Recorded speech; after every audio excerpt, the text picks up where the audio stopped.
Hello and welcome to another episode of the CG Garage. This is episode number 418, which is Philipp Wolf, who is executive in charge of corporate strategies over at DNEG. DNEG, of course, the well-renowned and respected visual effects company.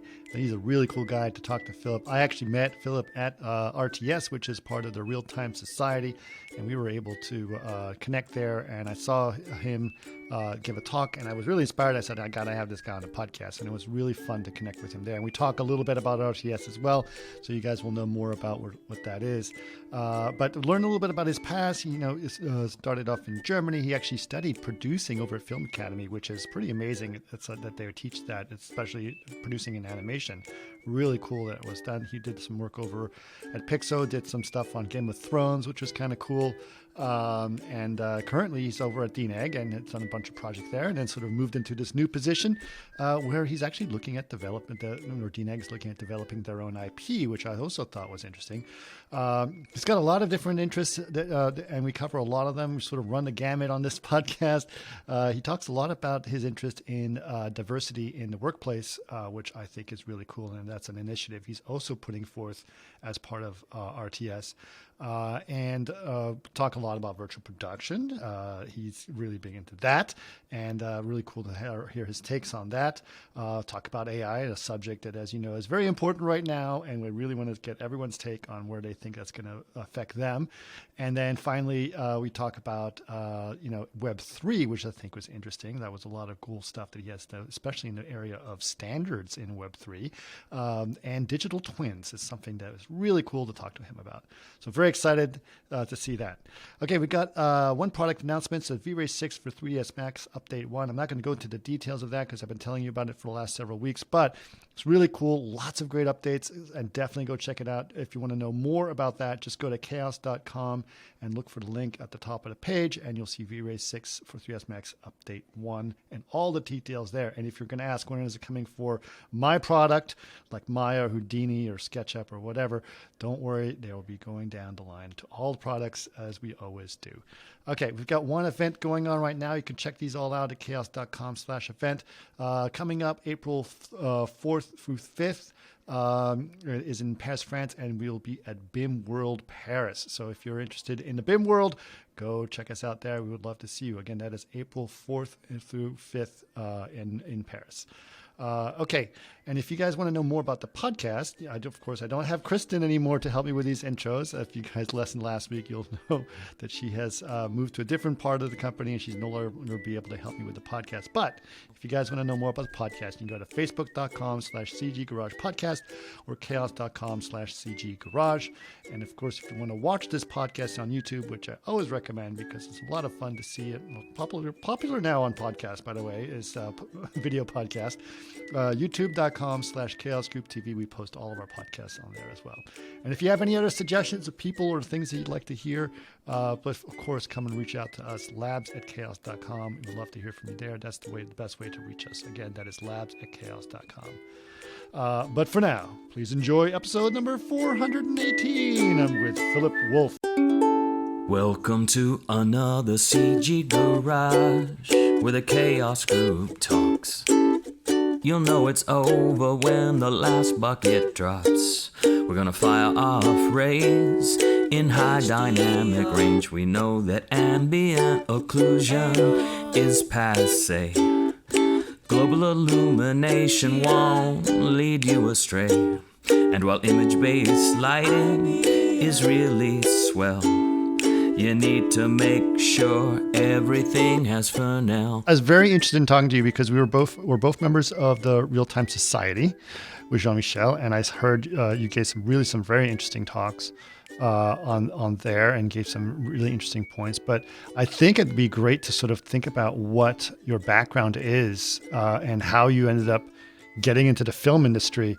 I mean, like you said, I think we met at FMX, so we obviously have some German background going on. But where does it all start? What got you interested in the film industry and doing what you do? It's everything but a straight line.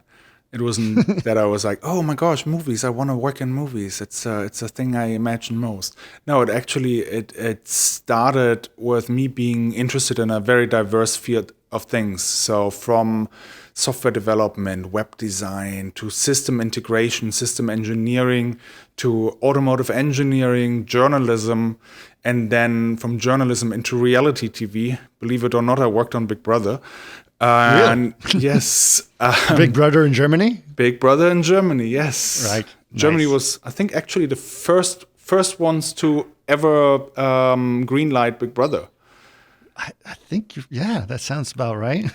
And then a good friend of mine at those days, ages ago, was like, "Hey, I think you're actually better off in film and visual effects because this is what your passion seems to be." And I started studying at the Film Academy in Baden-Württemberg in Ludwigsburg, and studied a very, very new field of study, which was animation and visual effects producing. And while studying, Pixomondo gave me the opportunity to work on a couple of German feature films. And while still studying, the opportunity to work on the second season of Game of Thrones, where we introduced lovely things like the castle, the dragon, the White Walker. So it was a really fun time. And I haven't looked back. I've been in film ever since. Have been working in visual effects for last 13, 14, 15 years or so. And now moved in a more entertainment industry strategy role at DNEG, where I'm looking at what the future has to hold. Yeah, well, we're definitely going to get into the future because I think the future is exploding right now. But I'm interested specifically why you sort of got into producing. What got you interested in the producing side of things? Very good question. It's I was actually on the verge of, do I want to be an artist or do I want to be a producer? Do I want to manage people who create or do I want to create? And then I realized that there's so many people who are so much better at creating than me that I think it's better to enable them. And at some point in my life, I set myself a higher goal because I'm a person who's very driven by goals. And my higher goal is to enable people to do what they love. And this is being in the theater and being brought away from their day-to-day to I'm sitting in front of a computer, in front of a piece of paper, on a set, creating. So I was like, okay, I want to enable those people. I want to enable people to tell stories. I want to enable people to tell meaningful stories. And in the last couple of years, has shifted into I want to tell meaningful stories as well. So it's really important for me to give people this opportunity, give people the platform.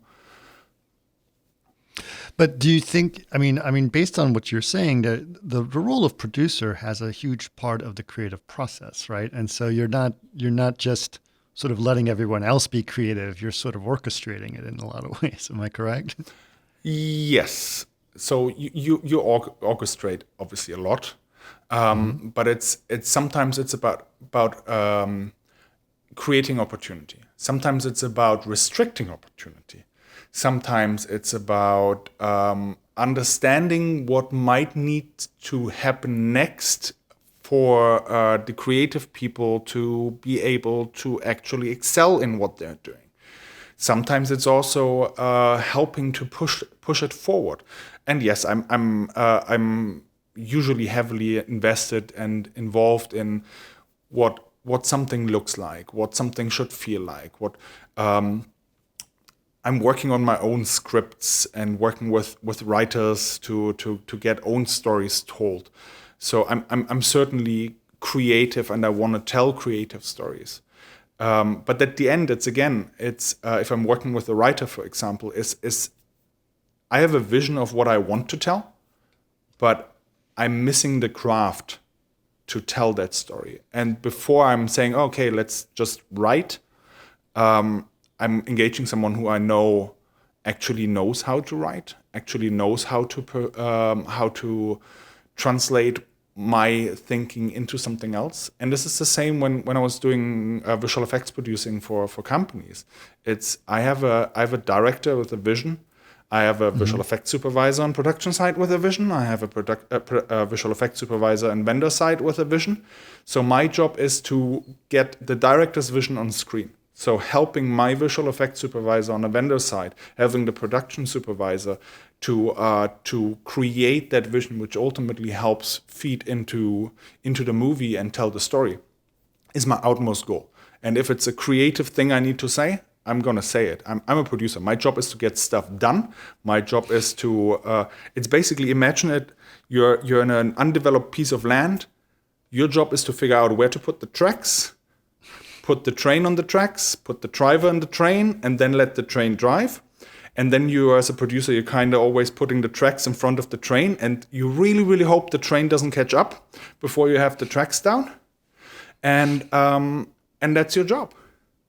And sometimes you're going off the beaten path. Sometimes you're staying on the beaten path. Sometimes the tracks are just not there. But it's really about figuring it out. And this is something I personally find so energizing, because it's kind of making the impossible possible, even though the impossible is not really impossible, if that makes sense. Okay. Sure. Yeah, I find it fascinating. I think that there's a lot of interesting things that people are doing in that field, and I've always been interested in producers. I was working as an artist for many years, but I've also thought the people that figure out how to enable the creative process to take place as smoothly as possible, giving people as much room as they need to be creative, but also making sure that there is a track in front of them, as you said, is also kind of a fascinating thing. Okay, so you were at Pixelmunde for a while. Did you worked on the Game of Thrones? Did you know Rainer Gombusch at all? Yes, I did. I worked with him on that second season of Game of Thrones. Yeah. He sat next to me at a long time ago at BD when we were both on the modeling team, many years ago. Yeah, that's cool. Game of Thrones was a big deal. It was a really interesting show, and I'm sure it must have had an impact on your thoughts about the visual effects. What were some of your thoughts? What were you thinking back then about where visual effects is going to go, especially in things like episodic work? I would say Game of Thrones was definitely one of those shows which pushed episodic work to a new level. Sure. To a very new level of how much visual effects is in an episode. I was associate producer on the project, so I did not manage the overall production. But it was just a sheer complexity of effects. I don't remember what it was called. I think all the Game of Thrones fans are gonna hate me for that, but I think it was the Battle at Blackwater Bay or something. Oh yeah. Was it actually? The Battle at Blackwater, yeah, it was with the Hellfire. The green explosions. Yeah, the Hellfire, yeah. Utterly complex sequence, utterly amazing. And it was still a time of HBO, right? It was still a time of broadcast. It was still a time of, this is when we broadcast the episode, so it better be done by then. Right. And the broadcast started to catch up with our deliverable. So it was a scary feast, and maybe not. Yeah, I think at that time scary. Yeah. These days I wouldn't say scary anymore. These days I would say, okay, it's a challenge to get the creativity done at that point. Sure. Yeah. But yeah, it was interesting because you're right. It was you weren't seeing the big episodic stuff that you see on streaming networks now. No. But back then this was very new, and this was like, oh my God, might as well be a feature film, right? Yeah. It was something else. If you look at, I don't know, at DNEG, I had the pleasure to work on Altered Carbon Season 2, this sci-fi world where we had to create this whole world, this whole city, I forgot what it was called, where we had to basically build this whole world. This was, in its scope, I would argue more than what Game of Thrones Season 2 was. Sure. But And you're seeing this more and more. If you look at Foundation, for example, this is it's massive. It's a massive world, and it's still a TV show. And I think, especially due to the influx of streamers coming into the game, TV and film is more and more mixing. It's there's not really a distinction anymore. Sure. Absolutely. No, I know exactly what you mean, and I've always been surprised by that. And We'll get into that a little bit more. So let's talk about your time over at Frames. Sorry, DNEG. When you what made that transition happen? And obviously you have a much more strategic and important role over at DNEG now. So how did that happen? And tell us a little bit more about that growth there. It's, I want to say about 4 years ago or something, I joined DNEG as a visual effects producer, executive producing a couple of projects. So basically senior visual effects producer, overseeing a couple of other producers, working on movies like Togo, Men in Black. I don't remember what the title was, but and producing Altered Carbon season 2 actively. And I moved more and more into the executive producing role, but something I don't know why, but I always ended up with projects which are either on a very challenging timeline or with a high complexity in its creation. And I moved more into executive producing and oversaw projects happening within the Montreal facility or the Montreal-led projects. And I was working heavily with new business to set up new projects. So, for example, when Dune came in, I was a part in setting up this production to get it into shoot, and then handed it over to the producing team and the supervision team, who ended up winning an Academy Award for it. Yay! Nice. But I always had this was always kind of close to the ground. So I produced Battle at Lake Changjin, which was China's highest grossing movie. And I think it's going to stay for a while because it's really highly grossing movie. And we did the visual effects for that, and it was such a compressed timeline. It was so compressed. And it was so many shots, and it was so...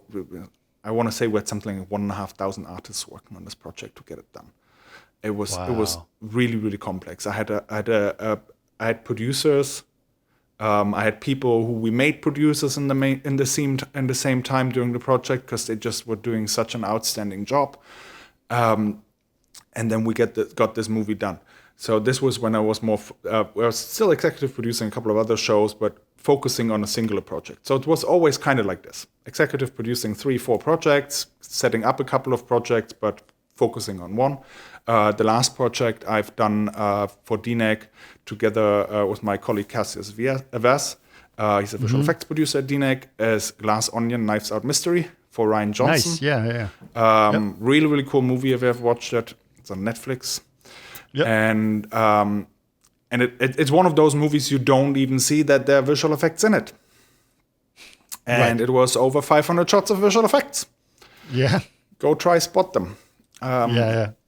So that was my last movie as actively in visual effects, and then I fully transitioned into the role I'm in right now, which is called Executive in Charge Corporate Strategy, which is basically looking at our content production line and looking at setting up an interactive vertical for the business. So how can we utilize what we've learned in over 20 years of visual storytelling in visual effects into a world of interactive? So tell us more about that, if you can. What is the goal here? What are you trying to create that's interactive? The goal is to give our tool sets and our knowledge to people who haven't been exposed to that. So you see more and more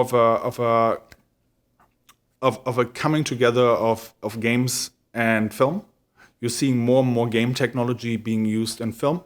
You see more and more filmic narrative storytelling in games. And we believe that we have a very unique point of view for that, because we have been working with, we have been fortunate enough to work with the biggest filmmakers in the world to create and craft those visual stories. And bringing this into the world of games, bringing this into the world of interactive storytelling, non-linear storytelling, I think is a very unique opportunity for us at the moment. And we're fully embracing it. And at the same time, we're also looking at our own content. How can we not just be a service provider, but how can we build meaningful partnerships with our long-term partners to work on things together? How can we help elevate a product to an extent that all parties are happy with it.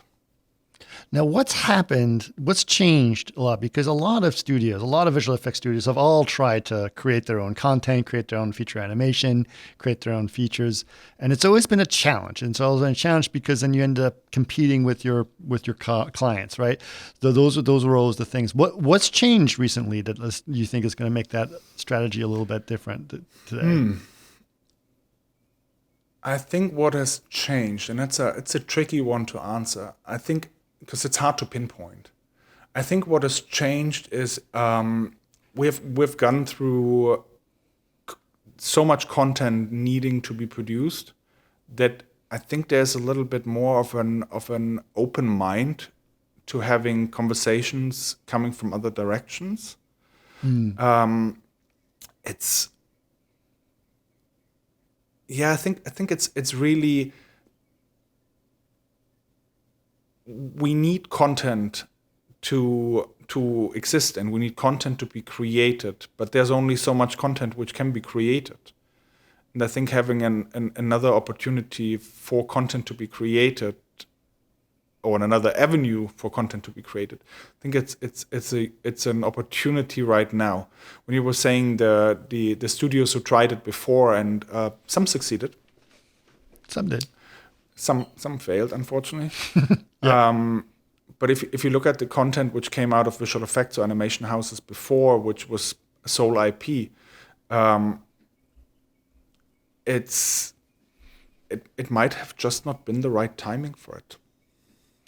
Do you think, because we mentioned this earlier with the idea of streaming, that, be in the quote unquote old days before streaming, you only had like 6 studios that controlled all of Hollywood, right? And there was only so many screens that you could show movies on theaters.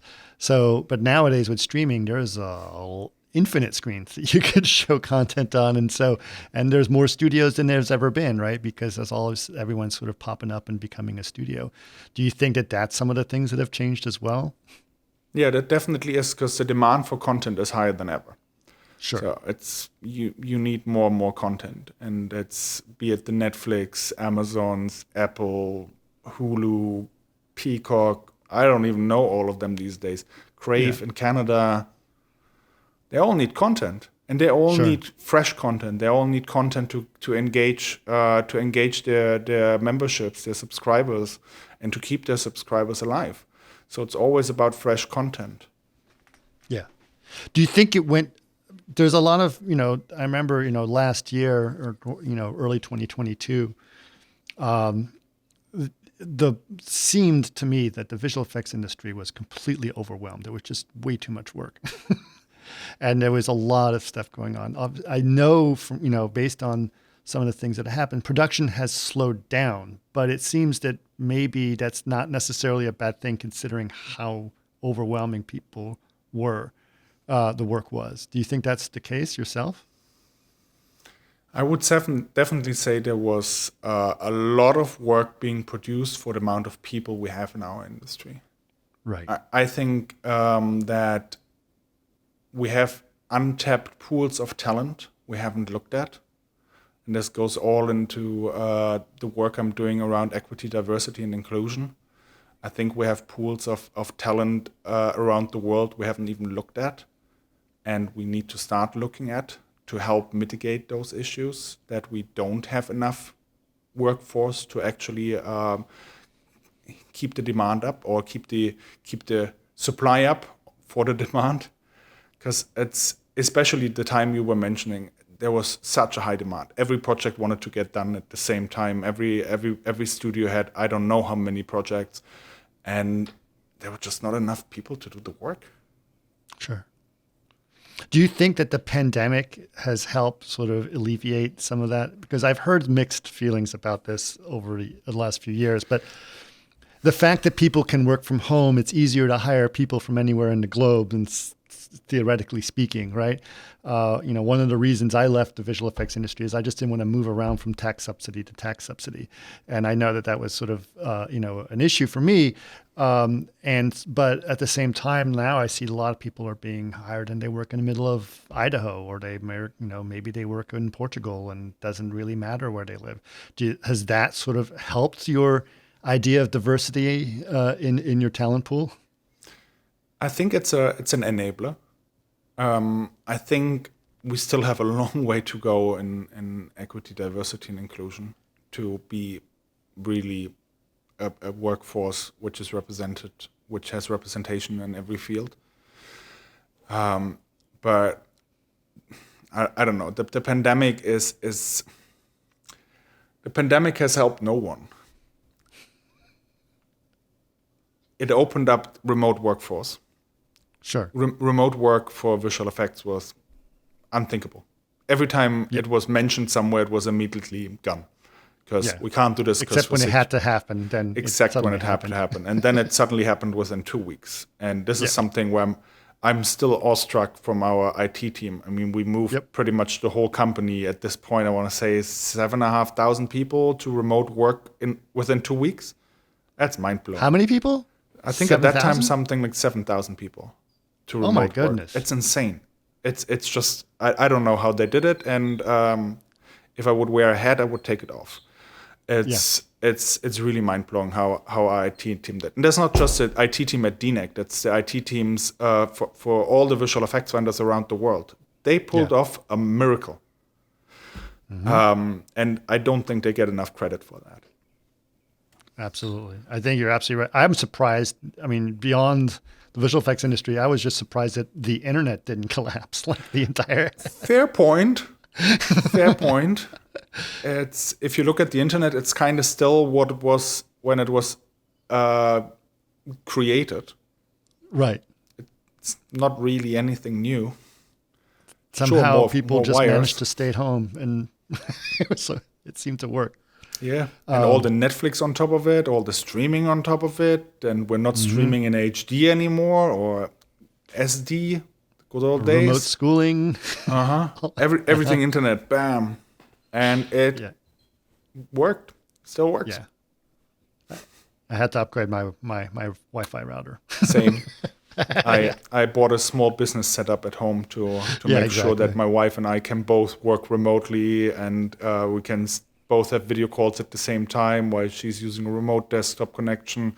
I upload files and stuff, and Awesome. Now you did you've actually done a bunch of work. You're part of the RealTime Society, as I mentioned before, and you and I connected on that forum as well. Tell us a little bit about what are some of your interests in the RealTime Society, because we obviously, one of the things that's nice about it is there's lots of different special interest groups that are involved. So which ones are the ones that you're involved with in that group? So I'm involved in the virtual production special interest group. And I'm involved in the EDI, Equity, Diversity, and Inclusion Special Interest Group, both of which I'm the co-chair of. And what draws me to RTS is really the opportunity it gives. Because when we're talking about media and entertainment, it's always, games, animation, visual effects, film, TV, whatever. But RTS actually opens up this pool to architecture, medicine, point of sales, automotive, I'm forgetting half of them, fashion, engineering. So it really gives the opportunity to bring all of this to a table and learn from all of this. So within the virtual production special interest groups, our interest is virtual production, is media entertainment virtual production. Sure, metaverse virtual production becomes more and more a question. Digital fashion and virtual production becomes more and more a joint thing. But what I really think is unique about RTS is this multiple industries coming together using one technology, and this is something why I was so interested in having this EDI special interest group, is because we can actually learn from all of those industries. Maybe maybe architecture has done something different than automotive, than film, and we have learned something different. So we're starting to work on a white paper to figure out at which stage of EDI development, I don't know how to otherwise call it, are we in which industry, and then with this white paper create a level playing field so every industry can learn from each other.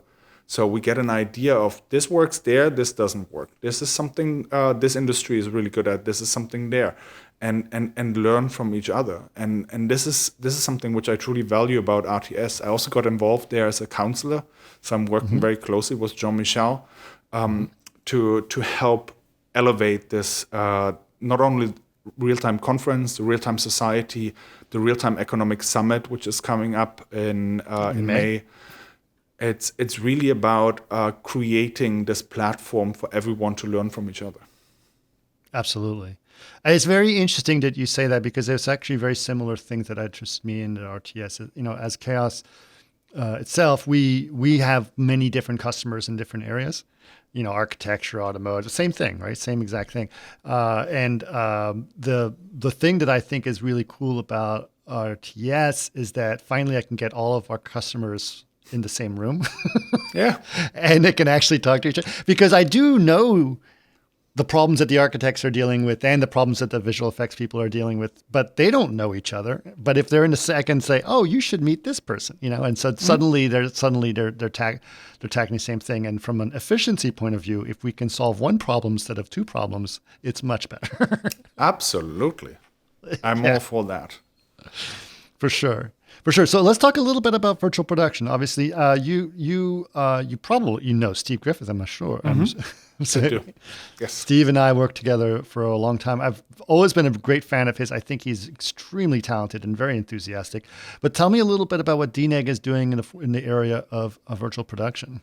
Oh, funny enough, Steve Griffiths would likely be the better person to talk about this, because he's our EP for virtual He's been on the production. podcast, actually, before he was part of DNEG. Wonderful. But I should have him back on.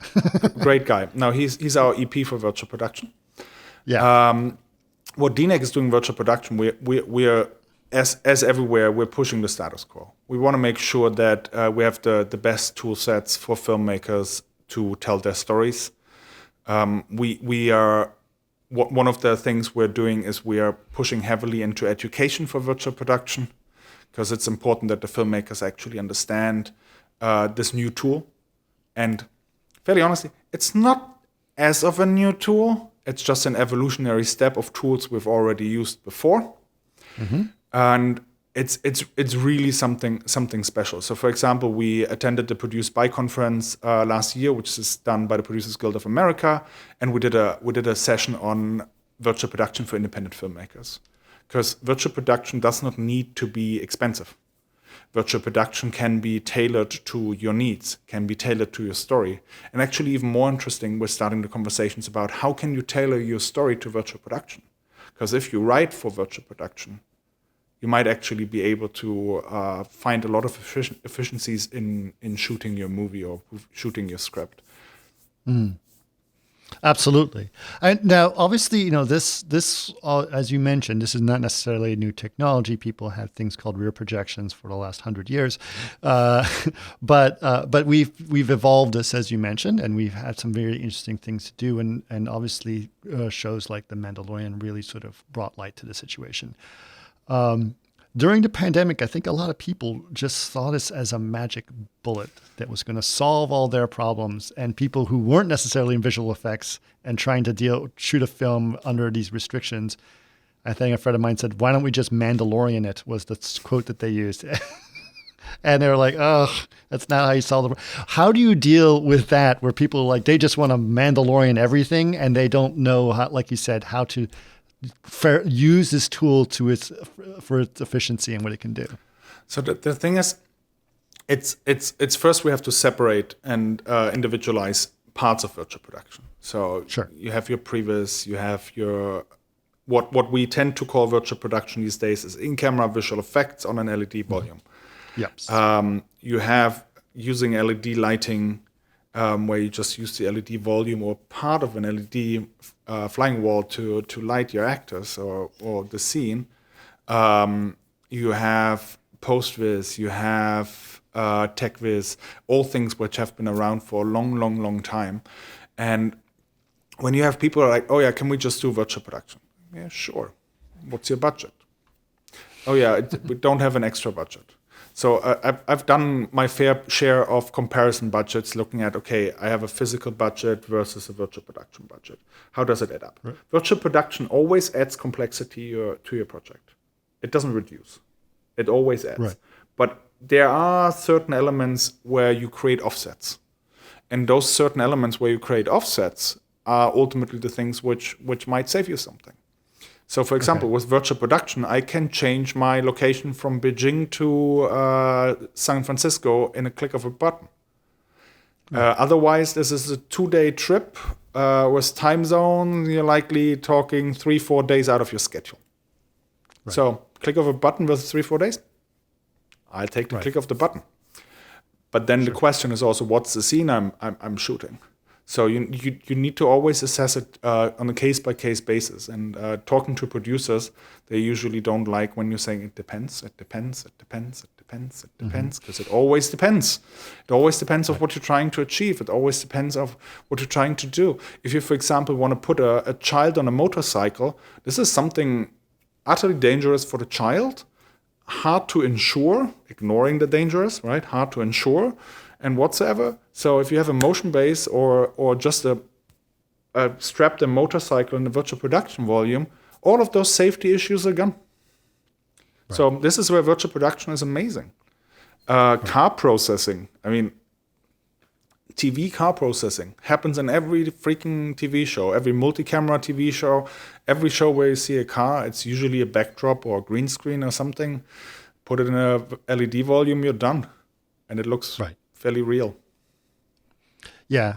What about all these new departments that have to be built and that people have to learn about, like virtual art departments and all those other things? Yeah, it's if you introduce new techniques or new tools, you need to introduce the people who maintain it. So when you build a set on your stage, you need to have an art department, you need to have your set dressers, and the same way you need this in a digital world. And the thing is, we had them before. They were just placed in visual effects. And now they moved forward, but to be clearer with the people working on set, it became virtual art department. Because people on set understand what art department is, because it's something we've been working with for, I don't know, film is it's not 125 years anymore. It's now 130, 140 years? 50? Yeah. Oh, wow.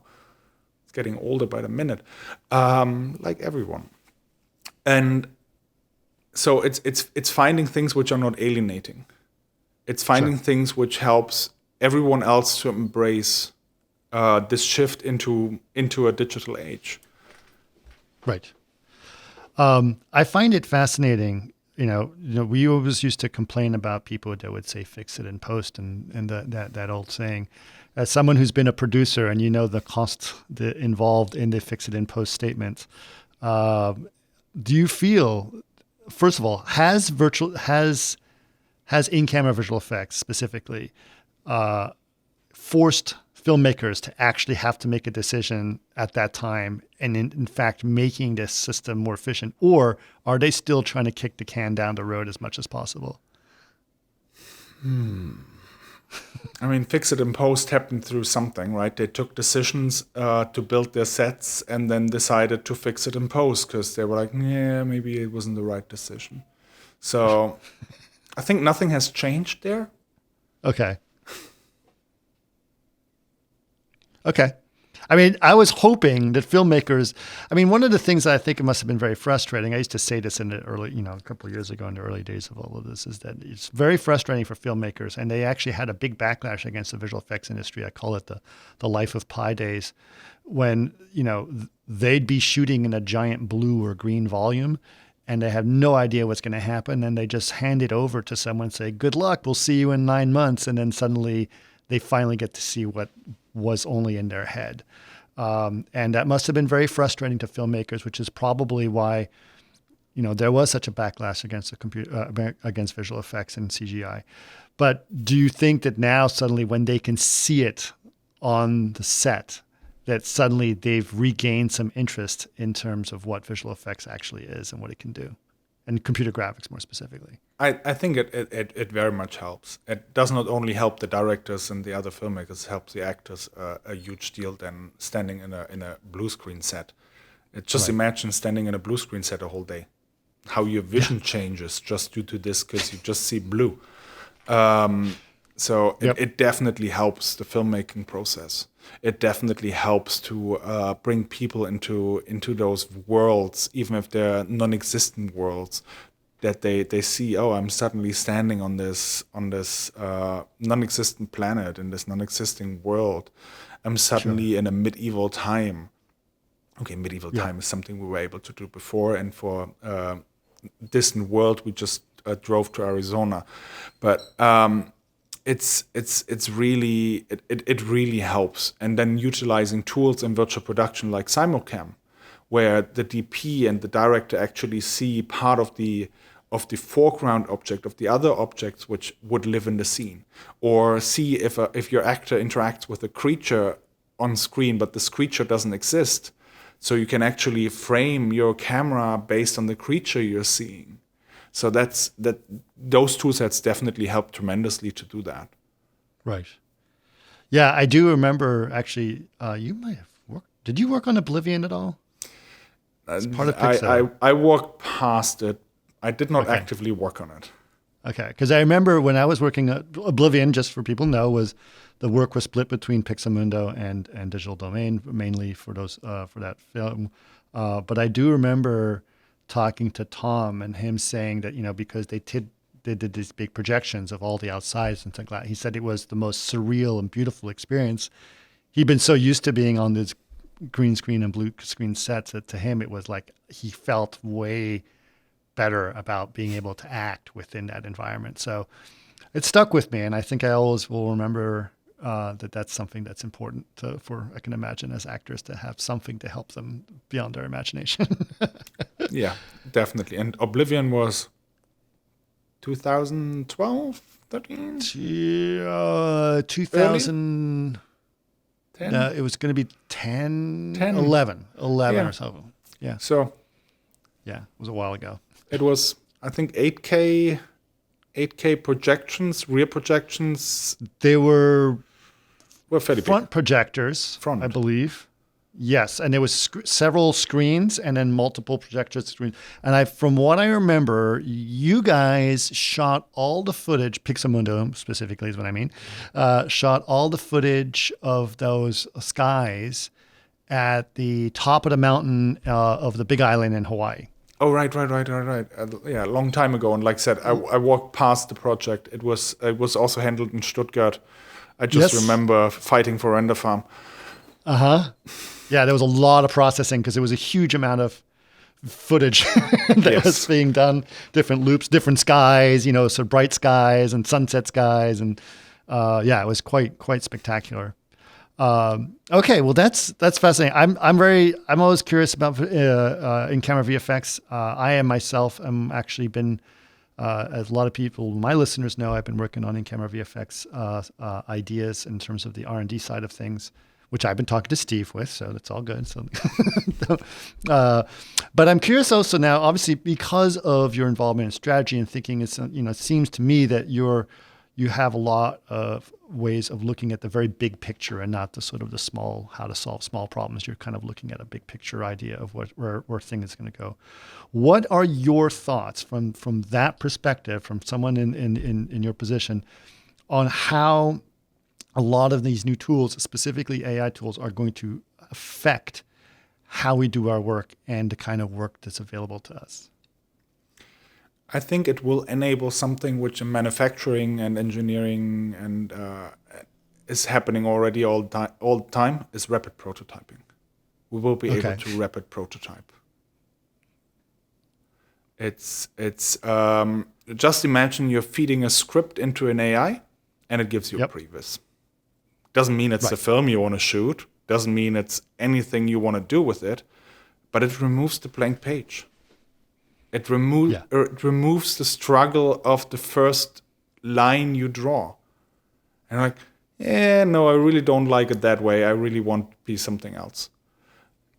I think there's, if we're looking at the news right now, what's happening with Bing's AI, what's happening with ChatGPT, I always say it's between utterly exciting and terrifying.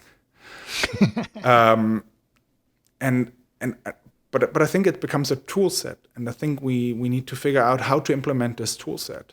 So if you look, for example, what NVIDIA is doing with their, I forgot what it's called. It's basically a tool where I can draw and I can't draw. I can draw right. and it builds me a matte painting. Right. It's good enough for a lot of things. Sure. It helps us to be quick. It helps us to iterate quickly. It helps us to quickly come up with ideas. Sure. It's maybe even the new form of thumbnailing. Right. It's just a quick sketch. And this is what we use AI for. Looking at virtual production technology, like said earlier, it's when you utilize it for the smaller projects, where it actually becomes a process of, I'm in a kitchen, I'm in a living room, I'm in a bedroom, I'm on a street, I'm there, and everything it just is kind of like a stage play. So I'm putting props in and my background just changes. Then I'm starting to be utterly efficient. I don't need to put myself in a position where I shoot 3 pages a day. Maybe I shoot 5, 7, 8, 10 pages a day for my independent project. Sure. And this helps me to actually get it done. It actually helps me to tell stories which I wasn't able to tell before, because technology just helps it. The thing for that, what is important, is studios which are available. So we're seeing VP volumes pop up left, right, and center right now. I think that's great. Sure. It will ultimately help the small ones to tell their stories. Do you think there's too many volumes? I don't know. It's right. Depends on how much LED panels one of the companies can produce. But it's okay. Why not? It's the more volumes, the more opportunities for people to tell their stories. Is it 100% a viable business model all the time? If it's busy, yes, cool, great. If you can get it into in your depreciation period, all good. Yeah, absolutely. Getting back to virtual production, some of the AI tools that are being done at this point, there's a lot of people, especially younger people in the industry or people who just come out of school, who spent a huge amount of time training different ideas and seeing their all of those trainings not necessarily becoming obsolete overnight in a lot of ways. What would you say would be some ways to respond to that, or how would you say that would be something to think about? Like, where should they evolve from there? So, drawing a parallel to another industry which got automated or partially automated, farming, for example. We used to walk around and do the fields ourselves. Then we introduced animals, tractors, and now if you're a big farmer, you have autonomous machines doing your fields. Does this mean the jobs of farmers are disappearing? Not really. It's just the jobs are evolving. And I think when we look at AI, it's not about losing jobs or not being able to utilize skills. I think it's actually bringing what AI can't bring. So AI is really good in doing whatever has happened before, because sure. It knows, right? It has billions of data sets. It knows what has happened before. So that's how it's designed to that's the only way it works. Yeah. So if I tell AI animate a cheetah, it's gonna animate a cheetah. Not saying that it's possible right now, but let's say there's an AI which can animate. If I tell it animate a cheetah, it's like, oh cool, I've watched 1 billion hours of cheetahs on YouTube and other websites we haven't even heard about. And it's animating me a cheetah. Is this going to tell my story? Likely not. And this is where the artist comes in. Right. Is telling the story. Is we're taking away the time wasted to set something up and giving the artist the artistic front back. We're giving the artistic side of things back. So much time these days is spent by artists to publish shots, to QC shots, to set something up. Lighting, V-Ray, right? I wanna render a scene. The first thing I do is I set up the lights I do image-based lighting based on an HDRI, put in my lights based on what has happened on set. Why am I doing this? Why can't an AI do that? Sure. It's all the information I need is in the image. You see on my face where my light is coming from. Yep. Why do I need all of that fuss? AI can do that. And then the job of the lighting artist becomes the storytelling. What the DP and the best boy do on set, the storytelling. How do I make sure that the lines are being transported in a way that it works? How do I utilize light for that storytelling? Because this is something AI can't tell us. AI don't know. It's it's like virtual production. It's not a silver bullet. It's a tool. And it's a new tool in our belt. It becomes more and more readily available. Figure out how you can use it in your day by day. Do you think there's a skill set that people should start learning? That would be if someone's going to start getting into this, they should say, if you start learning this is going to be useful for you in the next few years. I think people should start looking at how to prompt AI to get results they're actually happy with and which are actually useful for them. Because it's you see a lot of people are just like going to Midjourney. Give me a painting of a person with a fishbowl in front of a house, and AI just comes up with a house, a person with a fishbowl as a head, and you're like, yeah, that looks kind of okay. But if you start giving your prompts weight, if you start giving your prompts more detail, you actually get more something out of it. What actually helps you to move your craft forward. Do you think that obviously there's been a backlash recently about how these tools have been trained on things that people have been not necessarily with their consent of them using it. Do you think that the tech industry should take note of that, or should correct that, or how would you think would be the best way to justify or rectify that problem? Chain of title is a very important thing in movies. So if your chain of title is broken, your movie is going to end up in the trash can or in a drawer somewhere. It's never going to be released. You need to be able to prove who owns what when. The challenge with AI is it uses, ChatGPT, I think it's 150 billion data sets. How am I supposed to prove where it's coming from? A wise man once said, it doesn't matter where you took it from, it matters where you take it. I want to say it was Steve Jobs. Okay. Because the iPhone wasn't the first touchscreen device. Apple rarely makes firsts. No, they never. They do it right. Yeah. That's usually their move. And it's really the question of where do you take it from? And as long as we don't really have an answer for that, especially image generators like DALL-E or Midjourney are very questionable in their use. Because the next thing is, you had multiple people developing airplanes before the Wright brothers actually did it. Mm-hmm. And who owns it? If I prompt something and you prompt something and we have similar images, the end user license agreement of a Midjourney tells me I own it. The end user license agreement tells you own it. But then we compare our images and they're actually very alike. And we're like, hey, I own this. And you're like, no, I own this. There's a problem with it. That's why specificity comes in. This is why there are a lot of conversations around the legal sides of AI are currently being had. It's a topic we need to figure out quite quickly because AI is becoming more and more a day-to-day thing.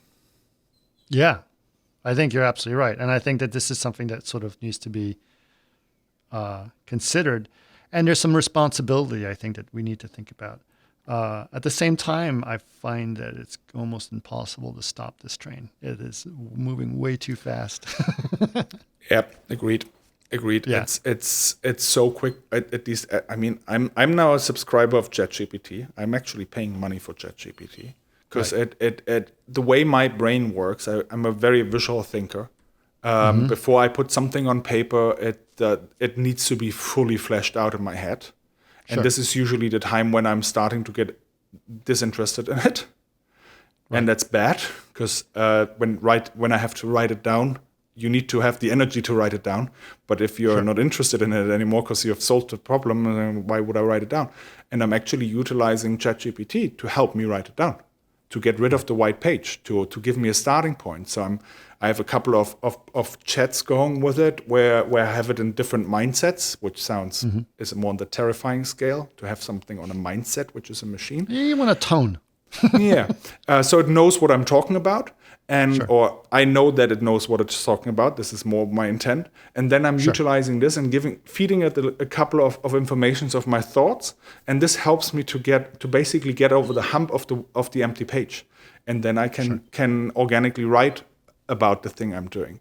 And I think for that, it's really cool. And utilizing AI for me like this has been a game changer because it's really hard if your brain is wired like that. Absolutely.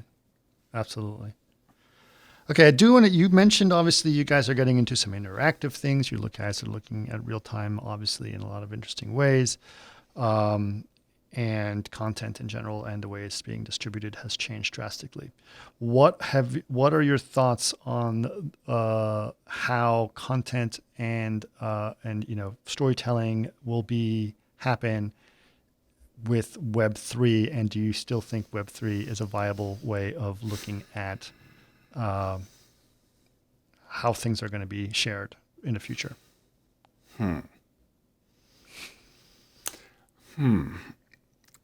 So it's changed. It's changed since last year.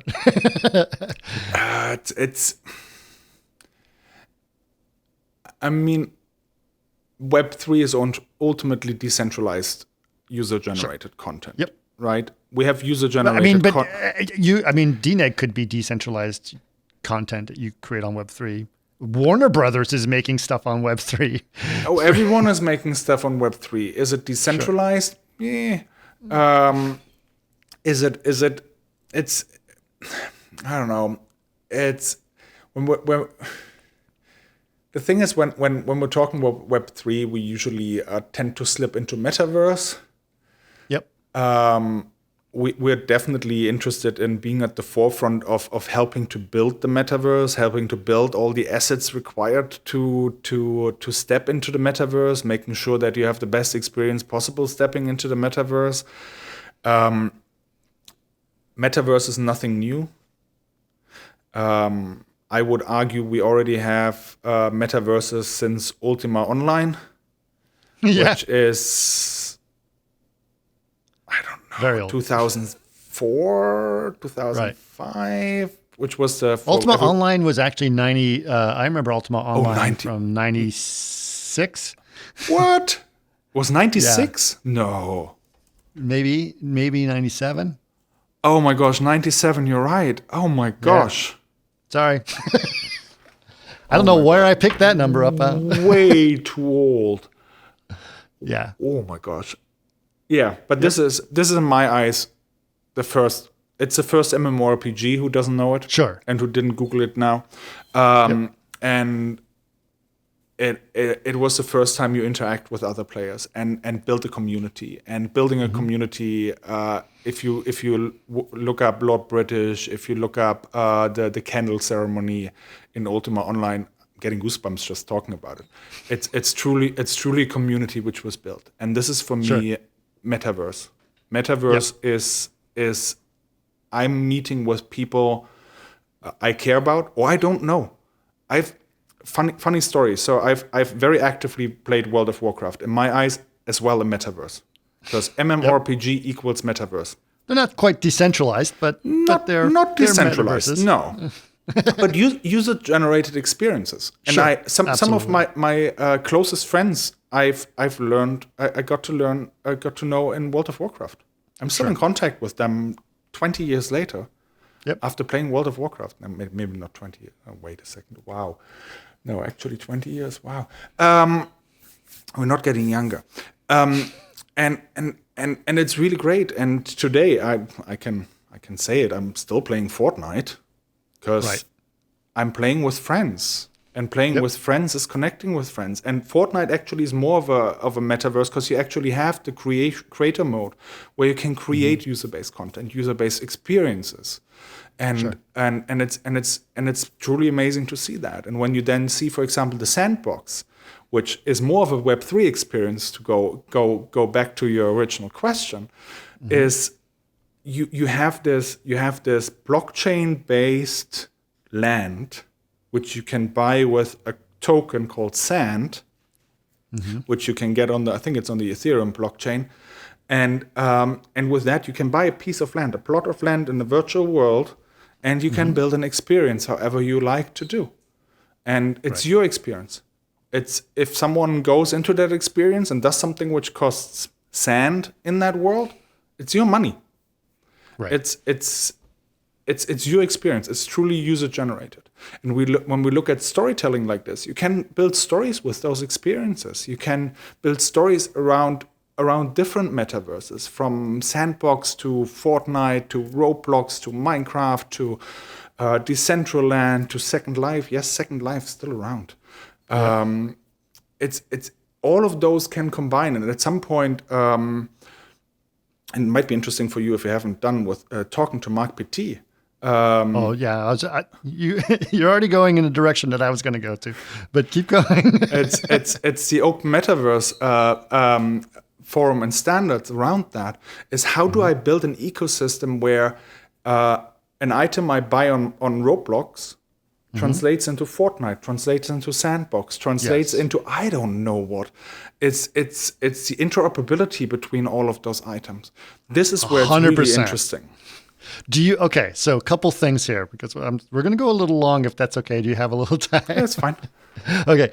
So first of all, I'm going to tie this all together in some ways. We talked about virtual production, about building virtual art departments and creating assets for these content generation. Those content generation things are created in the game engine that ultimately can be distributed over the blockchain to be able to use in a decentralized metaverse area. That distribution needs to happen in some kind of interoperability, so you can take your things from one world to the next. What do you think needs to happen for that to really happen? For you really to be able to say, here are all my digital goods and I can go anywhere I want with them. And it's all mine and part of my existence. So in the beginning of our conversation, we're talking about use cases of virtual production. And one of the things was metaverse. Because yes, exactly, that's a point. And that's a point we should be very aware of right now. Interoperability at the moment is achieved by a hell of a lot of very talented people. So I have an asset which is created for a movie, which is let's say it's created for a movie, not for virtual production. I want it in virtual production, so I need to move it from, let's say, a V-Ray render, V-Ray shaded version into something I can use in Unreal Engine 5 or your tool of choice. Sure. Unreal. We have that ability, but keep going. I know. Yeah. And then I have this photoreal asset in my virtual world. Virtual production stages are usually not run by consumer electronics. Right. So whatever I have on the stage is likely not going to run in your PlayStation 5 or 4 or your Steam Deck or whatever. So I port this, I decimate the amount of polygons, texture quality, blah, blah, blah, your UDIMs to reduce the amount of textures you have to make a small package as possible. This is what I feed into the game engine.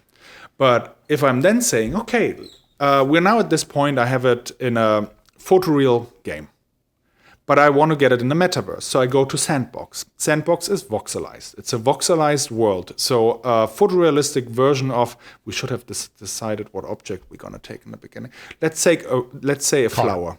A flower, okay. A flower. A flower has intricate detail in itself. If I move this into Sandbox, it's likely going to be I don't know, 9 voxels and Right. one voxel going linear down as a stem, and some sort of a minimal texture to get an idea of a flower. But this needs an artist to create that. Right. And this is where I think we can utilize lookbooks. We can utilize processes to find a way of, it's basically like a dictionary. We have to figure out a dictionary between one world to another world. And I think this is what we're gonna need to build to be ready for what's to come. But do you think we could do that with a GAN?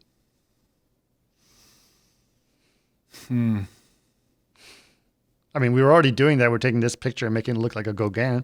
We can say, take this and just make it work for Minecraft or whatever, you know? Yes, but it's a picture. It's 2D, so it needs to be 3D. And 3D AI, yeah, we're getting there. Yeah. But there's a lot of things which need to happen to make it actually work, because there are always specifications attached to each of those engines and worlds, because you need to make sure it's true to the world. And true to the world is something which is very tricky, because it's a very human process. It's a very subjective process. And especially if it's a new world, AI might not have the knowledge of translating it into that world. Right. That's true. Well, I think it's fascinating. I think that, you know, talking to people like you have always sort of made me think, it's like, well, what's going to happen next? Because you do have, one of the things I think that's is cool about a job like yours is that you do have to think about all those different things and how it's going to affect things, especially when you're thinking about strategy.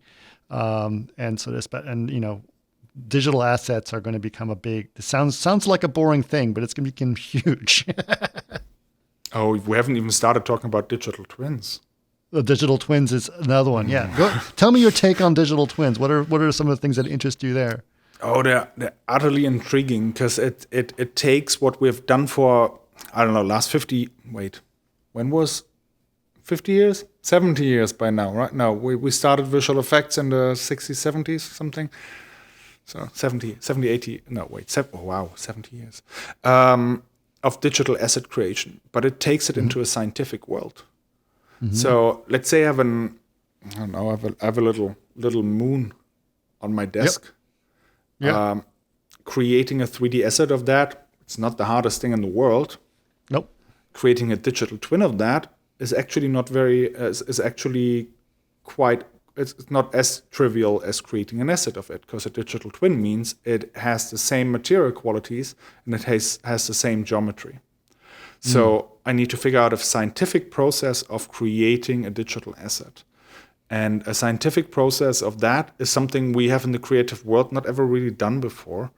We have a good understanding about lighting and how lighting and materials work. So that's amazing through the works of Paul de Vevik, for example. It's amazing to your work to get an object to actually look the way it's supposed to look like. Right. But a digital twin gives us opportunities. A digital twin gives us the opportunity to teach AIs on how objects look like.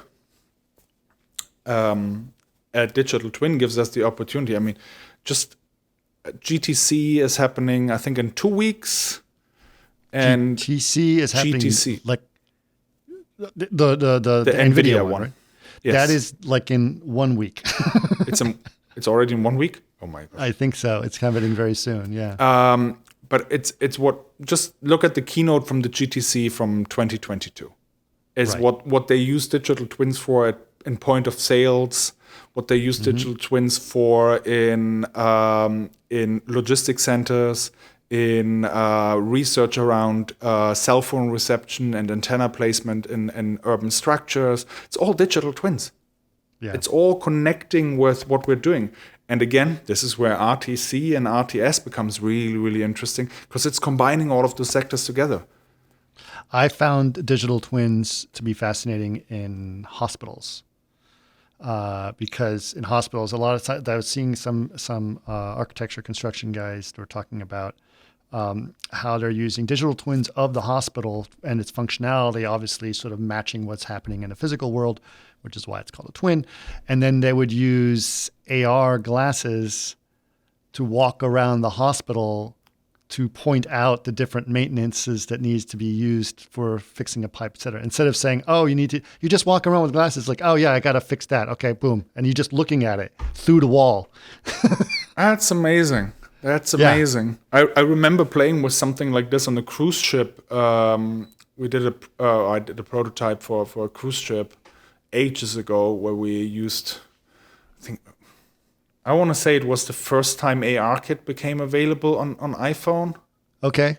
Something around that time, iPhone 3 or iPhone 4. It was the idea to look behind the closed doors in a cruise ship to see, hey, what does the machine room look like? What does the bridge look like? And whatsoever, because you're not allowed to go there. But utilizing this in a hospital is utterly clever. Well, you have to do so much maintenance, and it's so critical. It's amazing. Yeah. I hadn't even thought about that. And the cool thing is, it's every visual artist, every digital artist can start doing that. Sure. In theory, but true. Please don't. We still need a lot of people in visual effects, animation, and games. Yep. So you can do hospital stuff. We can do hospital stuff as well. Awesome. Well, this has been a fascinating conversation with Philipp. I'm really excited to see you again at the next RTS meeting. Hopefully, I'll be going to the Economic Summit as well. Will you be at FMX? I might go to FMX as well. I'm not sure. I will likely not be able to make it this year's FMX, unfortunately. You're in Montreal now, is that correct? Correct. I'm based in Montreal, but I'm traveling a lot, and so I'm not entirely sure if I will be in Germany at that time, even though this is where I'm from. Yeah. Okay. Well, hopefully, if I don't see you there, hopefully I will see you at the Economic Summit in May. But would love that. It's wonderful talking to you, Philipp. Thank you so much for your insight in this. Learning so much about your perspective on the industry is very important. I'm sure all my audience will be super excited to hear about it. So thanks again. Thank you very much for having me. It was a great conversation.